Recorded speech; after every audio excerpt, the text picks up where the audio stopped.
Hi guys. Naglalakad ako ngayon sa pauwi sa apartment ng mga friends ko.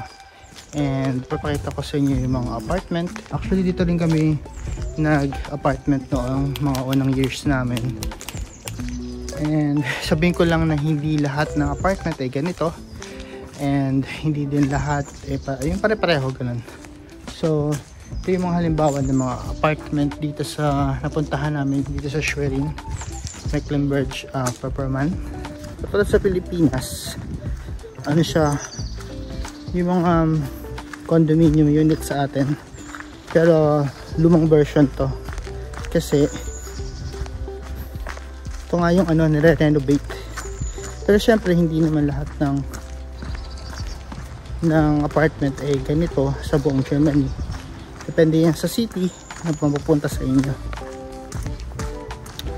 So ito sa amin medyo luma na. Actually yung ano-unahan namin apartment parang nasa 1980s siya. So medyo may edad na yung mga kapitbahay namin, matatanda na sila. And yun kinikwento nila na tagal na nilang nag-apartment doon sa lugar na yun. And siguro yan dito din. So yun guys, yun yung mga halimbawa ng apartment na meron dito sa lugar namin. Okay. So guys, ito siya. Ang layo ng inakit natin. Nakakapagod. Nakapagod naman itong ito din yung bonong namin dati. Parang nasa 4th floor. Kaya yung iba nasa 5th floor. So kung sa Risa, yung bonong nila ay nasa 5th floor. So yun, super taas. So yun guys ang disadvantage disadvantage ng napakataas ng bono or yung apartment kasi wala talagang elevator. So bubuhatin mo yung mga maliit pa ngayon, mga grocery mo paakyat. Tapos, yun, mag-isa lang. So, mag-doorbell na lang. Doorbell! Hello! Hi, Risa! Oh! Ano ready ka na pala ba? Of course, ready na! Ay, kamusta? So far, so good. Wow, ano ka naman bahay nyo? Tingnan natin. Wow ha, malaki ha. Risa, ready ka na for the vlog? Ready na, of course. Ito naman ako dito sa apartment niya. Ano to? Ilang bedroom siya? Dalawa lang? 2 bedrooms. 2 bedrooms. Oh. Isang malaki, saka isang pangbata. Pambata. Okay. So, ito kanino to? Sa kasama ko, si Princess. Sure. Yeah. Tapos yung kwarto mo. Nandito. Wow. Ito yung kwarto niya. So, wow. ganyan kasi dito sa Germany.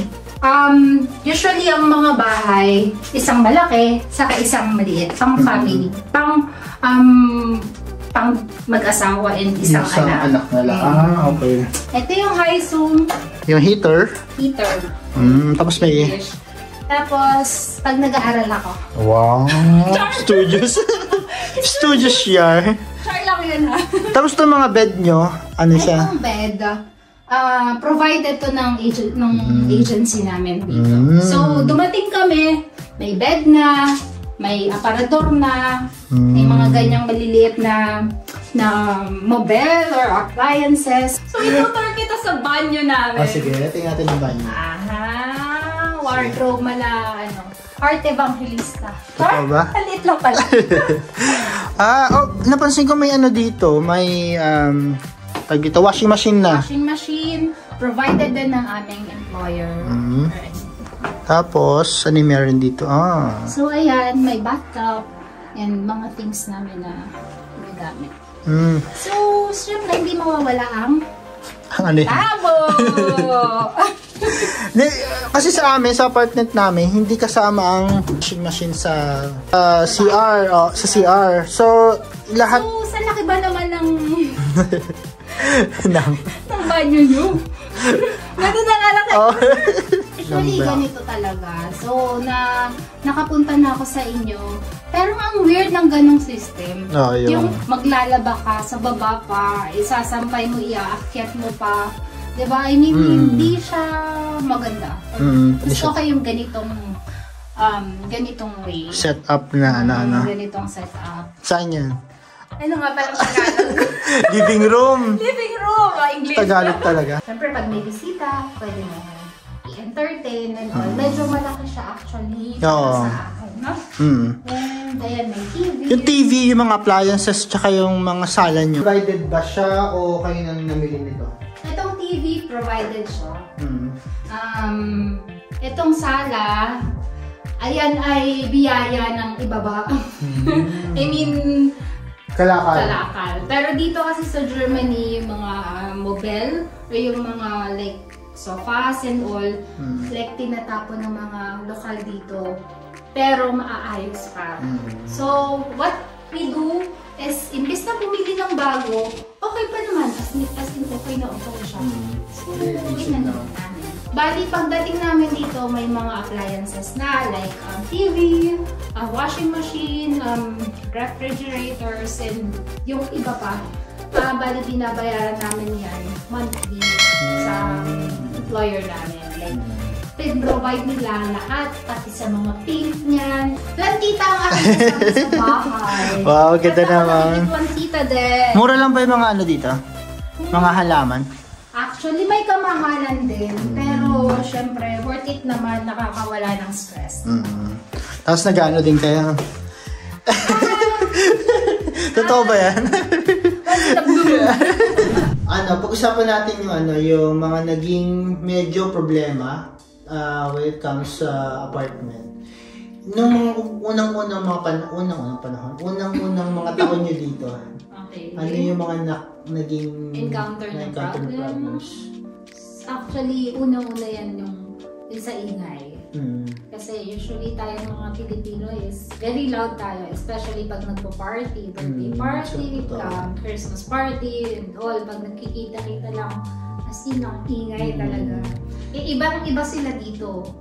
So, syempre ito, floors by floors. So, meron ka sa taas na magre-reklamo, meron ka sa baba na magre-reklamo din.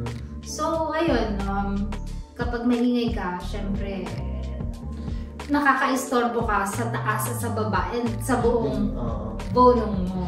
Kailangan tag doon, kung magpa-party man, kailangan i-inform mo sila na may magaganap. I-inform talaga. So, number 1 is i-inform mo.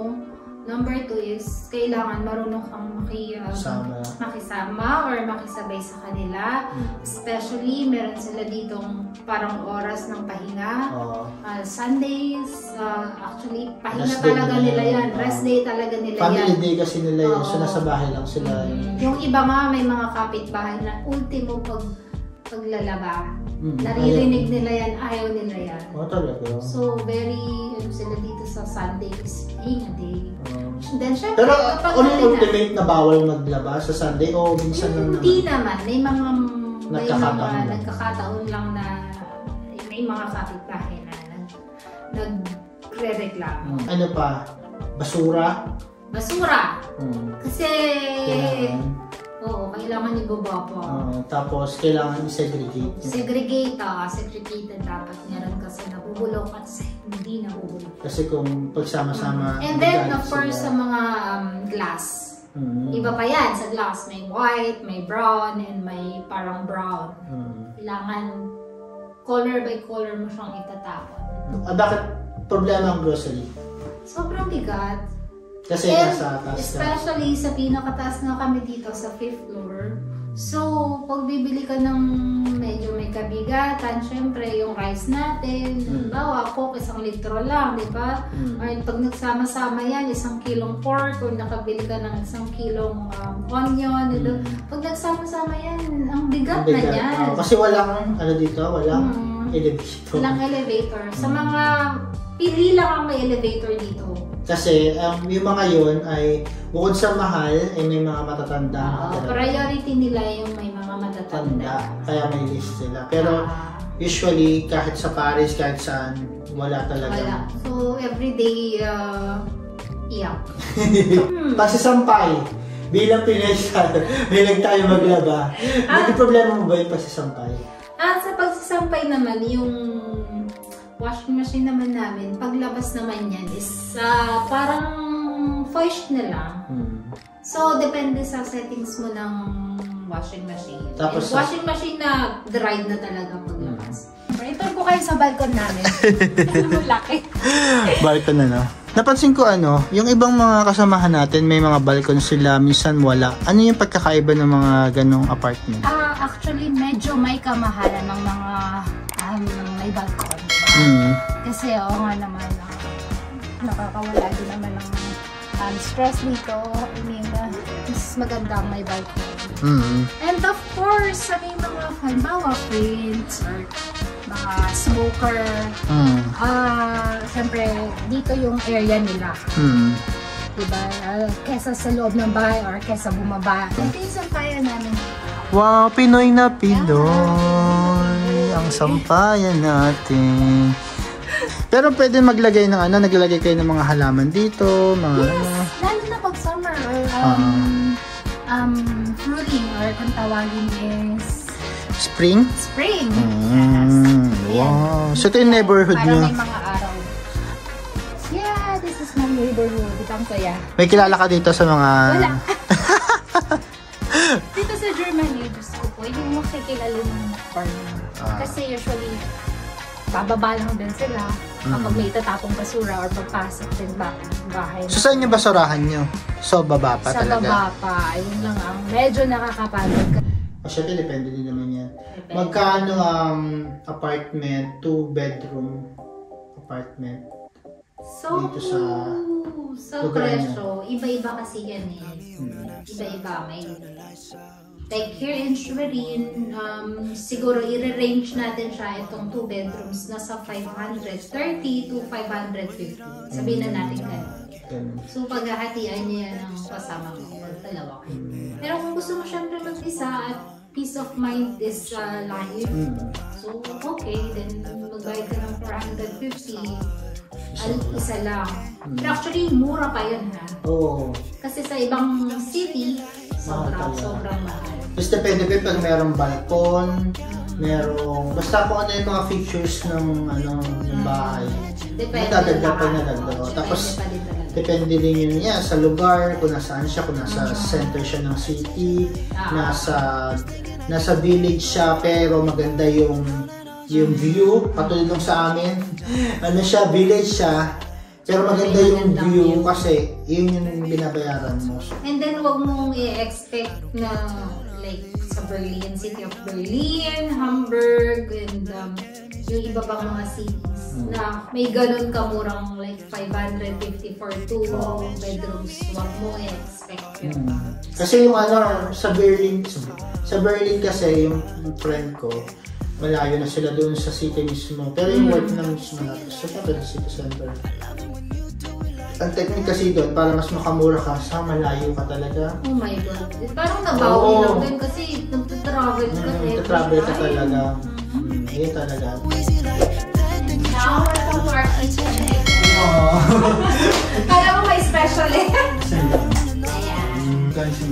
Yes, actually, lahat to, pagdating namin, galing sa employer na, gawa na, and all. Actually, this is my second, bonus. Meron ng cabinet. Ibig sabihin na naglipat kayo dito, simple furnished na, babayaran mo na lang. Yeah, fully furnished na. Ito yung basura na meron sila. May dustpan din dito, guys. So, iba yung dustpan niya. Ganyan pang sa mga buhok, mga... Ganun ba yun? Hindi ko din kamo alam. Meron din kasi syempre ganito. Pero wala kayong tambo na galing Pinas? Tambo, wala eh. Hindi ko nadala sa last go. Pero wow, ang daming grocery.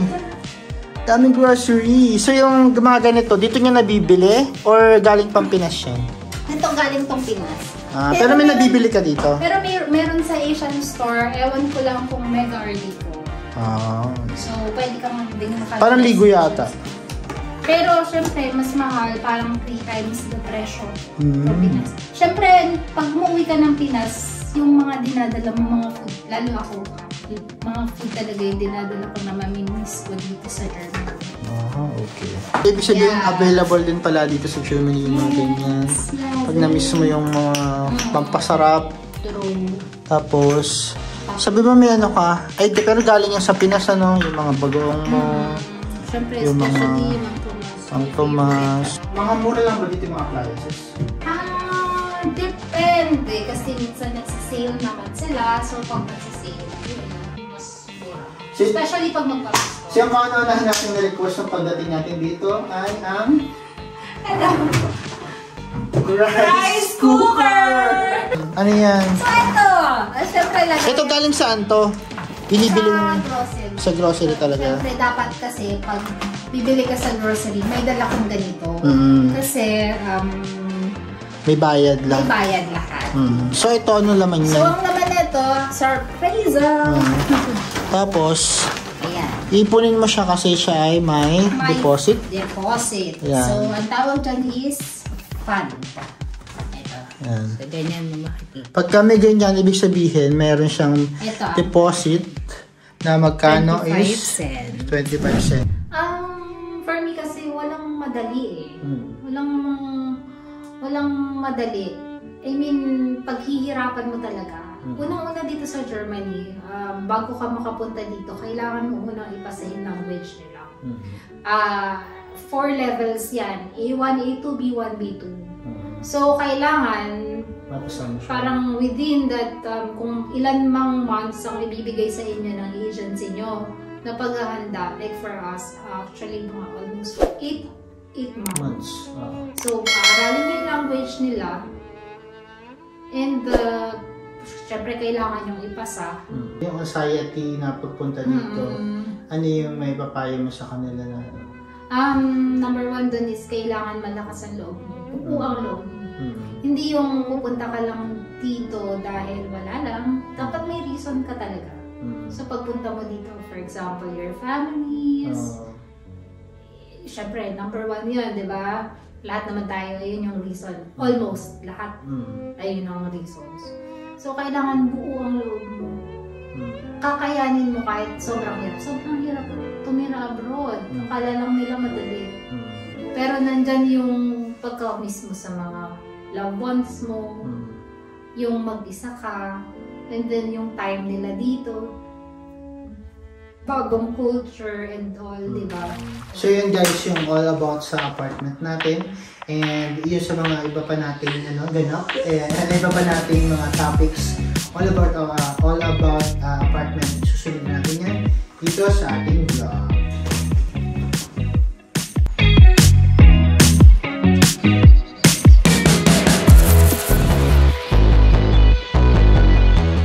Kung nagustuhan mo ang video na ito, please subscribe to our YouTube channel na Random Echo Vlog and hit the notification bell para ma-notify ka sa mga bago nating labas. Tandaan mo, hindi lahat mahirap para sa taong nagsusumikap. And remember, stay cute. Bye!